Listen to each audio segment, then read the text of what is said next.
Hi Scorpio, this is Jav. Welcome po sa ating channel. Gamitin ang reading na ito bilang gabay lamang. Kung naka-resonate kayo, comment down. Tandaan, ito ay channel reading. Kunin nyo lang po kung anong naka-resonate sa iyo. This is for you, Scorpio.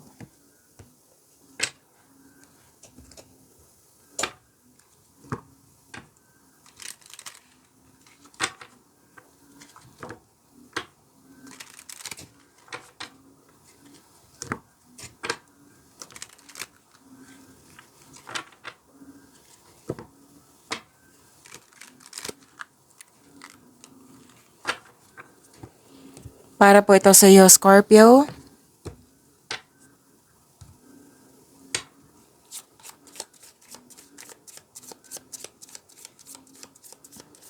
Maraming salamat po sa inyong patuloy na suporta sa mga nag-donate. Sa mga hindi nag-skip ng ads, maraming salamat po. Sa mga hindi pa nag-subscribe, subscribe na po kayo at click bell notification para malaman nyo na may bago tayong video. Para sa mga gustong magpa-reading, comment po kayo ng personal reading. Again, comment kayo ng personal reading and check my reply sa comment section.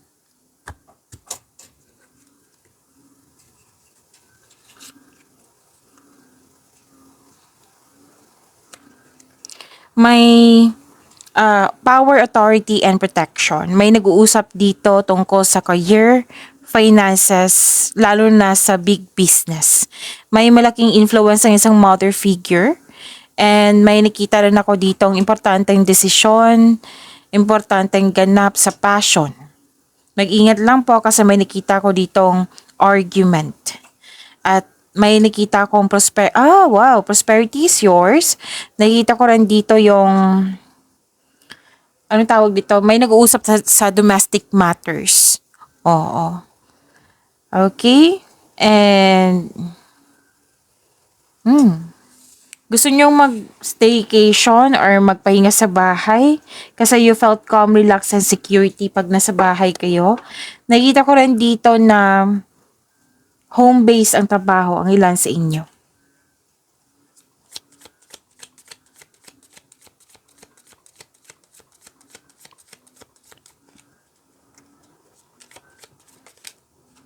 Okay, I think this is 2 cards. Okay, kunin na natin. This is about your energy. Kung may napansin kayo na repeating message, yan po yung pinupush ng cards nyo po. Like for example, nanood kayo sa isang video reading nyo, sa inyong weekly Gabay Tarot reading, sa inyong second quarter of the month of August. Oo, at dito din, at may napansin kayo na repeating message. Yan po yung pinupush ng cards nyo na kailangan yung bigyan ng atensyon, solusyon, at aksyon kung maaari po. So na yung energy ni Scorpio.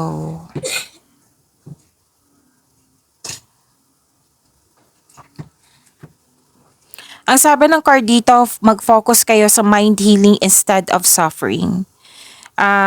Scorpio, umiiwas ka na sa toxicity. Oo, umiiwas ka na sa toxicity. Ang sabi ng card dito, focus and have faith. I-release mo yung nararamdaman mong negativity, palitan mo ng positibo na ma-motivate kayo ulit.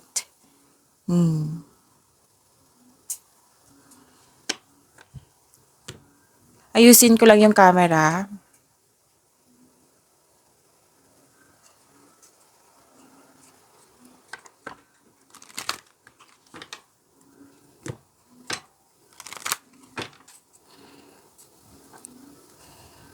Malakas yung intuition, no?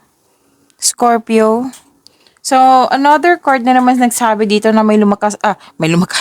Malakas ang energy na feminine energy. Yung natandaan nyo, may feminine energy dito at andito din. Okay? Malaki ang kanyang influence ngayon. And may changes, may nakatanggap kayo ng wisdom message, common sense, awareness. May malalaman, nang dahil sa malakas ang iyong intuition, may malalaman kang sekreto mula sa isang tao. Makinig din po kayo sa inyong intuition, maaring may panawaging spiritual na parating sa iyo. Naghahanap ka ng solusyon sa inyong problema dito, naghahanap ka ng sagot sa inyong mga katanungan. Ang sabi ng card mo dito ay nasa iyo na yung sagot, nasa iyo na yung solusyon. So magtiwala po sa inyong sarili, trust your own counsel first. Nakinig din sa inyong intuition. Mas piliin po ninyo, sabi ng card, piliin nyo po ang pagkakaroon niyang tiwala sa nararamdaman nyo, tiwala sa inyong sarili instead of overthinking or overanalyzing. Yan ang sabi. Trust yourself first, okay?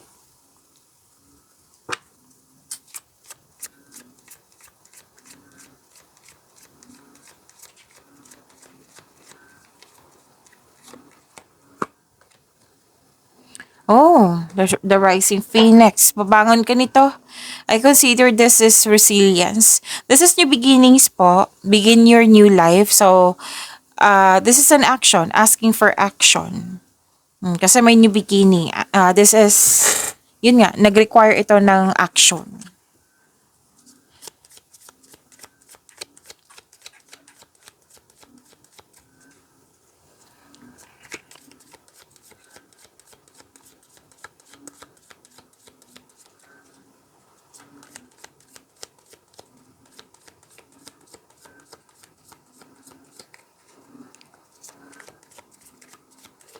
Career and money ni Scorpio.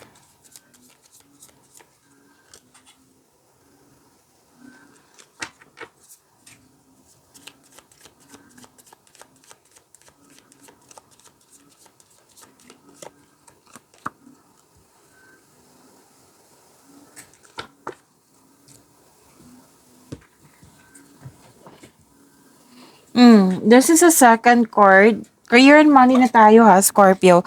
Second card na po nagsabi dito na may malakas ang inyong intuition. Mas lumawak yung vision mo sa buhay.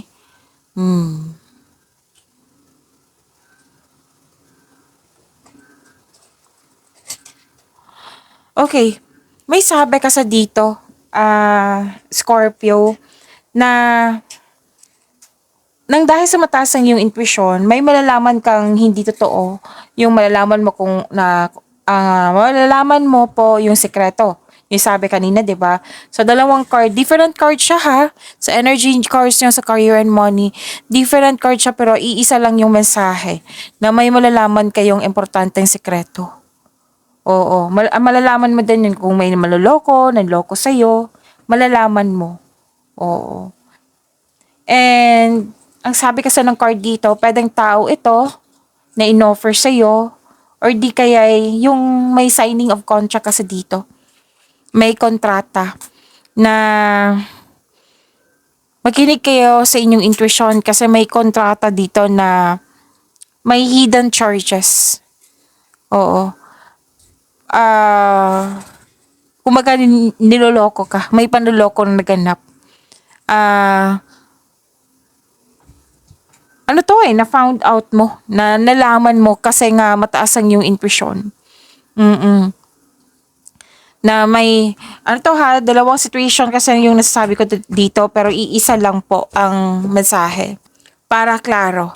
Okay? Kasi may nakita ko ditong kontrata na may hidden charges or may deal na naging too good to be true. Kaya kailangan maging wiser at maging maingat. Oo. May nakita nga akong senaryo dito na may sinasabi yung tao.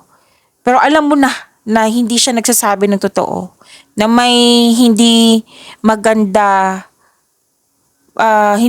yung mga ginagawa. Oo.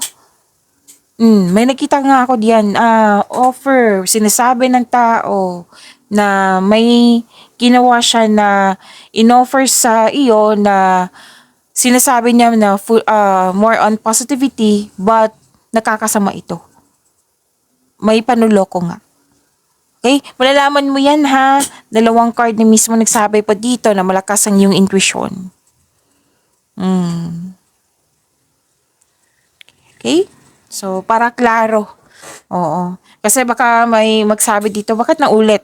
Kasi dito po, sa energy cards nyo, dito din. Different card, but the same message. Di ba sabi ko sa inyo kanina, before tayo mag-tarot reading, na kung may naulit na mensahe, pay attention kayo. Hanapan nyo na solusyon, aksyon kung maaari po. Okay? So pay attention kasi may nangyari kung kailan nyo to napanood. Alam mo ito. Huwag kayong mag-question dyan sa comment section na, ano yan? Malalaman mo nga. Kasi, mataas ang yung intuition. Saglit lang po ha.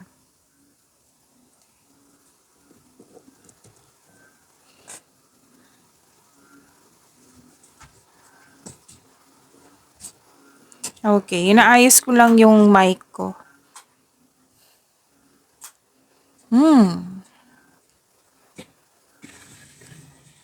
So, kinaro ko talaga kasi seryoso eh. Parang manlalamang to. Kasi recording, may money involved. Ako nakikita. Money involved.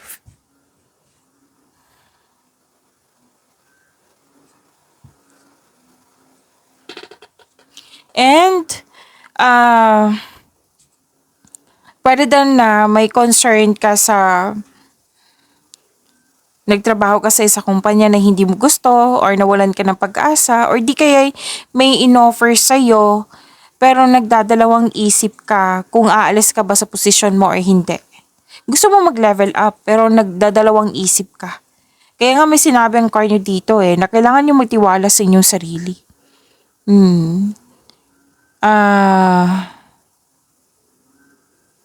May nakita rin ako ditong kapos sa kaperahan. Oo. Pero sabi ng card, humingi kayo ng guide kay God para mapalaya mo yung sarili mo sa takot na nararamdaman mo. May fear kasi. Fear, hesitation, doubt na nag-cause ito ng overthinking. Oo.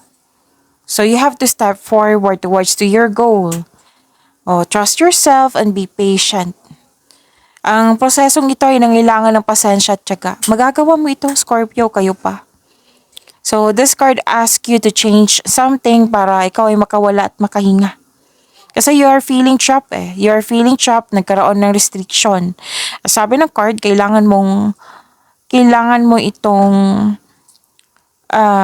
yung willingness, merong willingness na to move forward.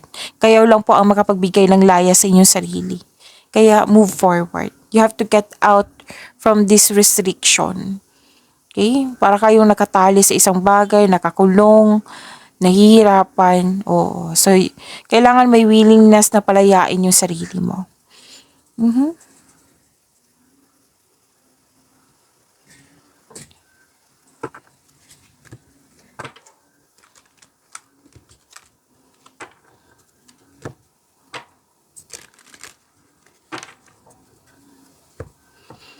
Naulit na naman yung mensahe dito.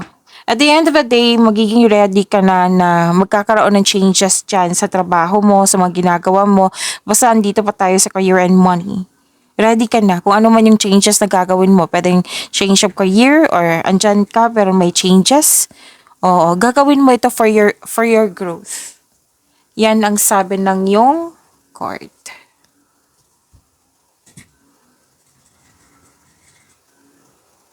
Nakikita ko rin dito na nagkaroon po ng mabilis umunlad ang iyong career, ang iyong negosyo, ang iyong trabaho. Kasi marunong ka makinig sa iyong intuition. Ito ay humahantong sa pagtaas ng kita or magdadala ito patungo sa tagumpay. Tapos may gagawin talaga na kayo dito. Buong buo ng loob mo at the end of the day.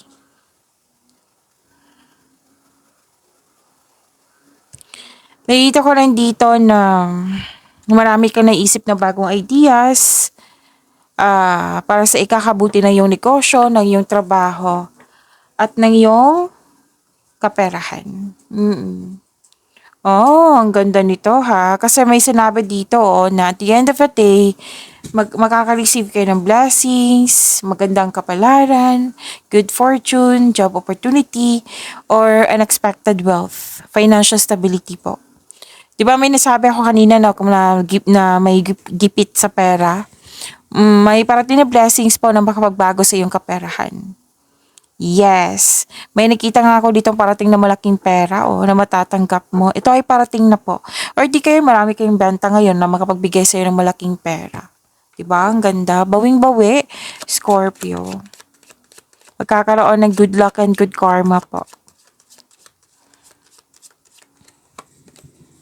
Oh, see? Moving up. Career is on the rise, new offers and opportunities, salary increase, go to the next level. So, nag-clarify siya sa inyong career and money tarot cards niyo.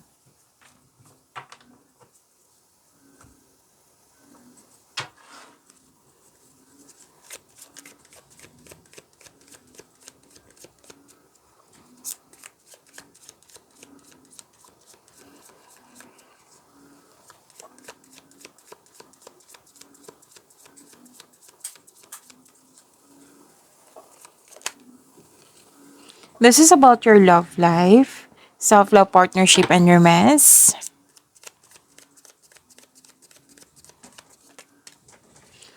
Kunin na natin to ha, kahit dalawa.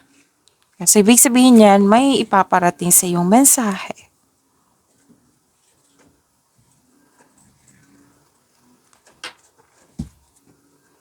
Okay, kung may narinig kayong ingay, may naglalaro ditong bata ng Tomica trucks niya.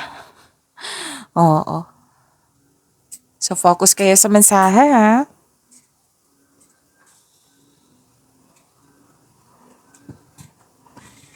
Okay, you're receiving love. Growth and expansion to eh. Kung gusto niyo mabuntis, then go ahead. Kung gusto niyo ha, kung pwede, go ahead. Kung ayaw niyo, then use protection. Kasi fertility, kitang-kita ko dito. Or, may buntis. Oo. May buntis ako nakikita dito. Parati ko itong nakikita sa inyo, Scorpio. At abundance and success, yes. Sa mga single, ang advice pa dito, allow yourself to receive love and acknowledge that you can attract yourself, you can attract romance by loving yourself. So kung hanap mo green flag, dapat magsimulat ito sa atin by loving ourselves first. Okay? And remember to practice self-love. Ayan ang sabi ng iyong card.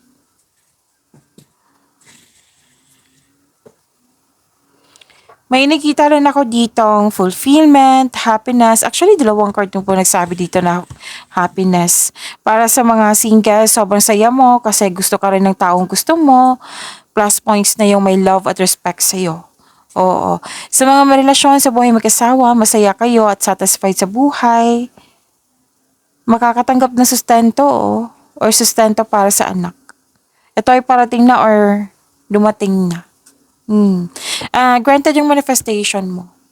May fulfillment sa pangarap, may kasiyahan, kagalakan, sa mga bagay ukol sa pamilya at kaibigan. So this card focuses on achievement of a level of love, success na nagbibigay sa iyo ng katahimikan, satisfaction at pasasalamat. Ang ganda ng cards nyo ha. And, may sabi dito na lihim pa rin to. Scorpio. Lihim pa rin to. Pero ha, yung lihim na ito na, or nagsinungaling sa'yo, na, yung sabi ko kanina sa inyo na, dalawang card po mismo nagsabi dito na mataas, malakas ang iyong intuition. Malalaman mo talaga yan. Kung may sekreto, may manloloko ng loko, malalaman talaga yan. Lihim pa rin to, nagsisinungaling. Malalaman mo yan kasi nga malakas ang iyong intuition. Mag-usap po daw kayo, sabi ng iyong card. Makipag-usap ng malinaw sa loob ng inyong connection. May tao dito na may sinasabi. So, this is repeating message na may sinasabi ng inyong tao na alam mo na nagsisinungaling siya. Yun nagsabi.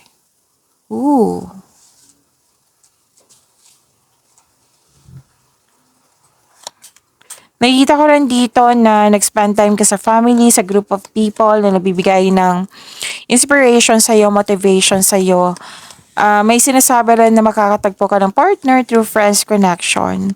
Para sa mga relasyon sa buhay mag-asawa, may travel, may nag-decorate ng bahay. Oo. Mas mag-grow pa inyong relasyon. It is important right now to take a step back and spend some time alone. Instead of placing your focus on one another, now is the time to give to yourself. So this is space. Pag-imanin niyo po yung blessings sa binigay sa inyo, Scorpio. See you tomorrow. Maraming salamat po.